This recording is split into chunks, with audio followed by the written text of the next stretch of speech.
दोस्तों आजकल हर कोई अपनी लाइफ में अपने दिमाग को ज़्यादा से ज़्यादा इस्तेमाल करना चाहता है, लेकिन यह दिमाग है कि हमारे कंट्रोल में रहता ही नहीं।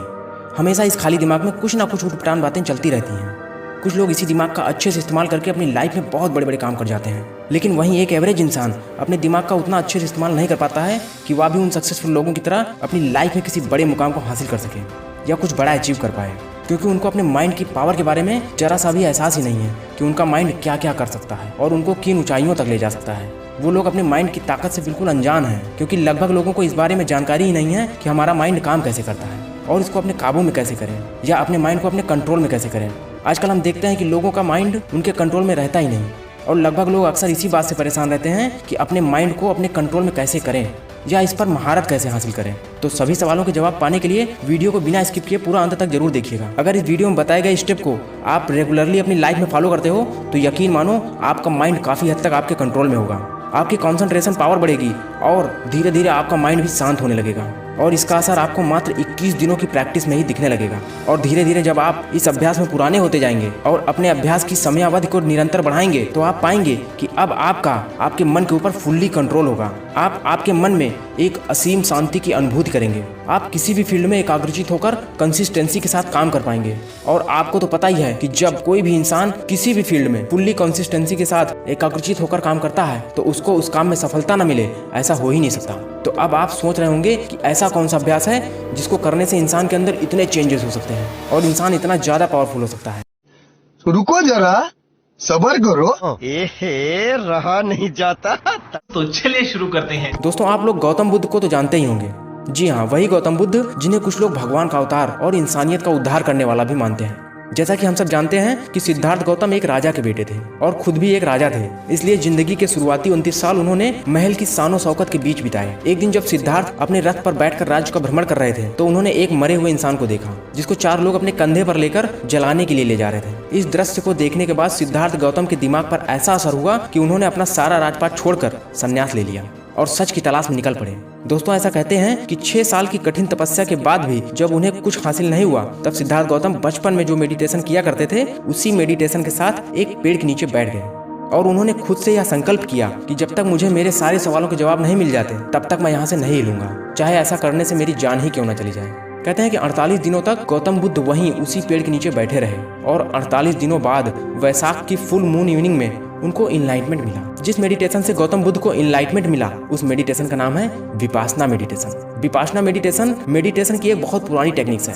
जिसका जिक्र ऋग्वेद तक में भी किया गया है। विपासना 2 शब्दों से मिलकर बना होता है, वी धन पासना। वी मीन्स विशेष तथा पासना का मतलब देखना, तो विपासना का अर्थ हुआ विशेष रूप से देखना। अब विपासना मेडिटेशन बाकी की सारी मेडिटेशन से इतना अलग क्यों है और ऐसा क्या है जो इस मेडिटेशन को इतना पावरफुल बनाता है? तो देखो, हमारे दिमाग में बचपन से बहुत सारी मेमोरीज, अच्छे बुरे इमोशंस, हमारी दबी हुई इच्छाएं, इम्पल्स सब स्टोर होते रहते हैं और ये सारी चीजें सब कॉन्शियसली हमारे पूरे बिहेवियर, इनफैक्ट हमारी पूरी लाइफ को कंट्रोल करती हैं और हमें इसका पता तक नहीं होता। फॉर एग्जाम्पल, सपोज हम किसी इंसान पर बहुत ज्यादा यानी कि हद से ज्यादा ट्रस्ट करते हैं और जब ऐसा इंसान हमारा ट्रस्ट तोड़ता है तो हमारे दुख और दर्द का कोई अंत नहीं होता। यहाँ तक कि कुछ लोग डिप्रेशन तक में चले जाते हैं। लेकिन ऐसा कहते हैं कि टाइम सारे जख्म को भर देता है, इसलिए कुछ महीनों में या कुछ सालों में हम ठीक तो हो जाते हैं, लेकिन हमारा सबकॉन्शियस माइंड उन सारे इंसिडेंट्स को अपने अंदर स्टोर कर लेता है और सबकॉन्शियस माइंड अपने अंदर यह चीज अच्छे से बैठा लेता है कि ट्रस्ट का मतलब दुख, दर्द और डिप्रेशन, या यूं कहिए कि वो बात हमारे बिलीफ सिस्टम का एक हिस्सा बन जाती है और फिर पूरी जिंदगी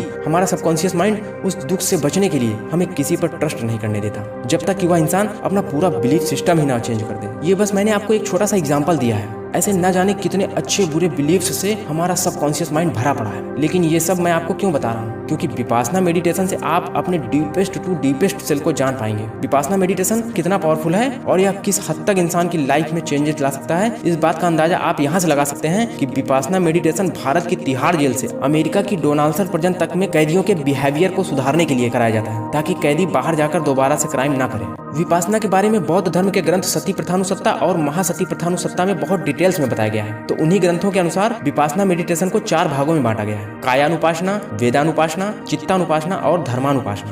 पहला, कायानुपासना। विपासना मेडिटेशन की शुरुआत सांसों पर ध्यान लगाने से होती है। बाकी की मेडिटेशन टेक्निक्स में सांसों को लंबा या गहरा लेने को कहा जाता है ताकि हमारा दिमाग जल्दी से शांत हो सके, लेकिन विपासना मेडिटेशन में आपको ऐसा कुछ नहीं करना है। इस मेडिटेशन टेक्निक्स में आपको बस अपनी सांसों पर ध्यान लगाना है।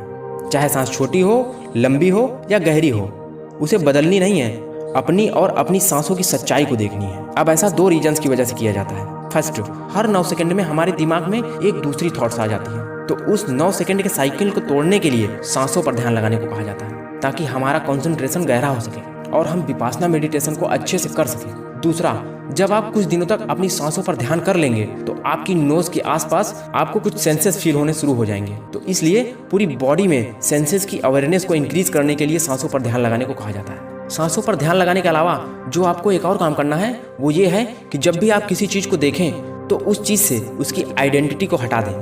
देखो, बचपन से ही हमारे दिमाग को प्रोग्राम किया जाने लगता है कि यह मिट्टी है या पेड़ है या पत्थर है वगैरह वगैरह। अब 2 मिनट के लिए आप अपने दिमाग से निकाल दो कि यह पत्थर है और फिर इसे देखो, तो इससे पता क्या होगा, अब आपका दिमाग समझने की कोशिश करने लगेगा कि अगर यह पत्थर नहीं है तो आखिर ये है क्या। और इस तरह से चीज़ों को देखने पर आपकी क्यूरियोसिटी और ऑब्जर्वेशन पावर बहुत ज़्यादा बढ़ जाएगी। आप हर चीज़ को बहुत क्यूरियोसिटी और ध्यान से देखने लगोगे। और ऐसा आपको देखने तक ही नहीं सीमित रखना है, आपको हर चीज़ में बस ऑब्जर्व करना है। सपोज अगर 2 लोग आपस में बात कर रहे हैं या आप किसी से बात कर रहे हैं, तो आपको अपने पुराने बिलीफ सिस्टम का इस्तेमाल करके तुरंत जज नहीं करना है कि तुम सही हो या मैं गलत हूँ वगैरह वगैरह। नहीं, बस आपको ऑब्जर्व करना है कि क्या बात हो रही है। और ऐसा आपको उठते, बैठते, जागते, सोते हर समय करना है। यानी कि ऑब्जर्व, ऑब्जर्व और ऑब्जर्व। बॉडी के सेंसेशन से लेकर हर एक चीज़ को बस ऑब्जर्व करना है। और इस तरह से अगर आपने ऑब्जर्वेशन टेक्निक डेवलप कर ली तो सबसे पहले तो आपकी क्यूरियोसिटी बहुत बहुत बहुत ज़्यादा बढ़ जाएगी।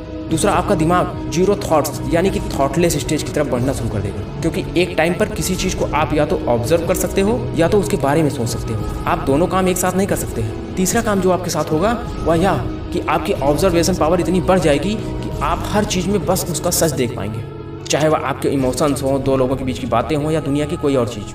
आपको हर चीज़ में बस उसकी सच्चाई दिखने लगेगी। और यही विपासना का सही मतलब भी है कि जो जैसा है उसे वैसा ही देखना, ना कि अपने प्री प्रोग्राम दिमाग या इमोशंस के साथ उसे देखना। और ऐसा बिल्कुल भी नहीं है कि 10 दिनों में आप पूरे यूनिवर्स को समझ जाओगे। गौतम बुद्ध के अनुसार विपासना में पूरी तरीके से मास्टर होने में 7 साल का समय लगता है। देखिए, मैं इस अभ्यास को आपको वर्ड्स में पूरी तरीके से समझा नहीं सकता हूँ, क्योंकि वर्ड्स की अपनी लिमिटेशन होती है। आप इस चीज़ को खुद से एक्सपीरियंस करें और मैं आपको गारंटी दे सकता हूँ कि ये सच में एक बहुत कमाल का एक्सपीरियंस है। सेकंड है वेदान उपासना। वेदना मतलब कि फीलिंग्स और विपासना मतलब कि विशेष रूप से देखना, मतलब कि फीलिंग्स को विशेष रूप से देखना। तो वेदान उपासना में हमें फीलिंग्स को विशेष रूप से देखने के बारे में बताया जाता है, क्योंकि हमारा दिमाग हर फीलिंग्स को रिएक्ट करना चाहता है। जैसे अगर आपको गुस्सा आएगा तो आपके अंदर गुस्से वाली फीलिंग्स आएगी और आप गुस्से में रिएक्ट करेंगे, या अगर आपको किसी ने हर्ट किया तो उसको आप दुख वाली फीलिंग्स के साथ देखेंगे, क्योंकि हमारे दिमाग को बचपन से उसी हिसाब से प्रोग्राम ही किया गया है कि हम अपने दिमाग को किसी भी फीलिंग्स पर रिएक्ट करने से रोक ही नहीं पाते हैं। तो आपको इस वेदान उपासना में कुछ भी नहीं करना है, बस आपको फीलिंग्स को ऑब्जर्व करना है और रिएक्ट नहीं करना है। चाहे कुछ भी हो जाए, रिएक्ट नहीं करना है। जब आप इस टेक्निक में मास्टर हो जाएंगे तो आपकी फीलिंग्स के ऊपर पूरा कंट्रोल होगा और आप अपनी फीलिंग्स में और अपने आप में डिफरेंस कर पाएंगे और ये अच्छे से समझ पाएंगे कि feelings and emotions are temporary. इस स्टेज में आपको कोई भी थॉट्स, कोई भी इमोशंस परेशान नहीं कर पाएंगे। आपके अंदर समता की भावना आ जाएगी, यानी कि आपका अपने ऊपर पूरा कंट्रोल हो जाएगा और आप समझ जाओगे कि I am not my thoughts and emotions. Third है चित्तानुपासना। चित्त यानी कि मन और विपासना मतलब विशेष तरह से देखना, यानी कि मन को विशेष रूप से देखना। मैंने इस वीडियो की शुरुआत में ही बताया था कि आप विपासना मेडिटेशन के थ्रू अपने डीपेस्ट टू डीपेस्ट सेल के बारे में जान सकते हैं। तो इसी चित्तानुपासना के थ्रू आप अपने अंदर छिपे हुए डीपेस्ट सेल को जान सकते हैं। देखिए, हमारे दिमाग में पर डे 72,000 थॉट्स आते हैं और उन 72,000 थॉट्स में से 80 to 90% थॉट्स वेस्ट होती हैं। और ये बेकार थॉट्स हमारे ब्रेन में उसी तरह से काम करती हैं जैसे किसी नदी या तालाब में बहुत गंदगी होती है तो उस नदी के तल को देखना बहुत मुश्किल होता है, लेकिन जब मिट्टी या गंदगी बैठ जाती है तो हम उस नदी के धरातल तक देख पाते हैं। ठीक उसी तरह इस बेकार की थॉट्स के चलते हम अपने डीपेस्ट सेल को नहीं जान पाते, क्योंकि हमारा दिमाग हर समय इन्हीं बेकार के थॉट्स को सोचने में लगा रहता है। अब चित्तानुपासना मेडिटेशन के अनुसार आपको अपने थॉट्स को बस ऑब्जर्व करना है बिना रिएक्ट किए हुए। आपकी वह थॉट्स बहुत निगेटिव भी हो सकती है और बहुत पॉजिटिव भी, लेकिन आपको उन थॉट्स पर कोई भी रिएक्शन नहीं करना है। थोड़े ही दिनों में आपको समझ आने लगेगा कि आपको किस तरीके के थॉट्स आते हैं। आप यह समझ पाओगे कि कौन सी थॉट्स बेकार हैं और कौन सी इंपॉर्टेंट। और जब आपका ऑब्जर्वेशन गहरा होने लगेगा तो आप अपने दिमाग के हैबिट पैटर्न्स को समझने लगोगे और धीरे धीरे ये सारी थॉट्स आपके दिमाग से खत्म होने लगेंगी और आपको समझ आने लगेगा कि even I am not my thoughts. जब आपका ऑब्जर्वेशन बहुत गहरा हो जाएगा तो आप एकदम से शून्य की स्टेज में पहुंच जाओगे, जहां पहुंचने के बाद आपकी लाइफ में चमत्कार शुरू होने लग जाएंगे। फोर्थ है धर्मानुपासना। धर्मा यानी कि धर्म और विपासना यानी कि विशेष रूप से देखना, यानी कि धर्म को विशेष रूप से देखना या उसकी ट्रू फॉर्म में देखना। द बुद्धा के अनुसार किसी भी इंसान को इनलाइटमेंट पाने के लिए बहुत से रूल्स एंड रेगुलेशंस को फॉलो करना पड़ता है। जैसे कि बुद्धिज्म में इनलाइटमेंट पाने के लिए 7 मेन स्टेजेस होती हैं: mindfulness, investigations of the nature of reality, energy, Joy और रैप्चर, रिलैक्सेशंस और ट्रैंक्विलिटी, कॉन्सेंट्रेशंस और इक्वेनिमिटी। लेकिन इनलाइटमेंट पाने के लिए सनातन धर्म में 8 स्टेजेस होती हैं: यम, नियम, आसन, प्राणायाम, प्रत्याहार, धारणा, ध्यान और समाधि। इन स्टेजेस के अलावा काफ़ी योग होते हैं जैसे कि भक्ति योगा, कर्म योगा, जिन्हें फॉलो करके एक इंसान एब्सोल्यूट में विलीन हो सकता है। ऐसे ही अलग अलग धर्म के अपने अलग अलग रूल्स एंड रेगुलेशंस होती हैं। इस बात से मुझे स्वामी विवेकानंद जी के जीवन की एक घटना याद आ गई। उनसे एक बार किसी ने पूछा कि Swami ji what is religion. तब उन्होंने कहा कि रिलीजन इज द रियलाइजेशन। जिस भी धर्म को आप फॉलो करते हैं, क्या आपने उस धर्म को रियलाइज किया? क्या आपने उस धर्म को खुद से एक्सपीरियंस किया है? जिस दिन आपको यह रियलाइज हो जाएगा उस दिन सारे रिलीजन आपको एक जैसे लगने लगेंगे। तो आज की वीडियो में बस इतना ही। मिलते हैं नेक्स्ट वीडियो में, तब तक के लिए जय हिंद।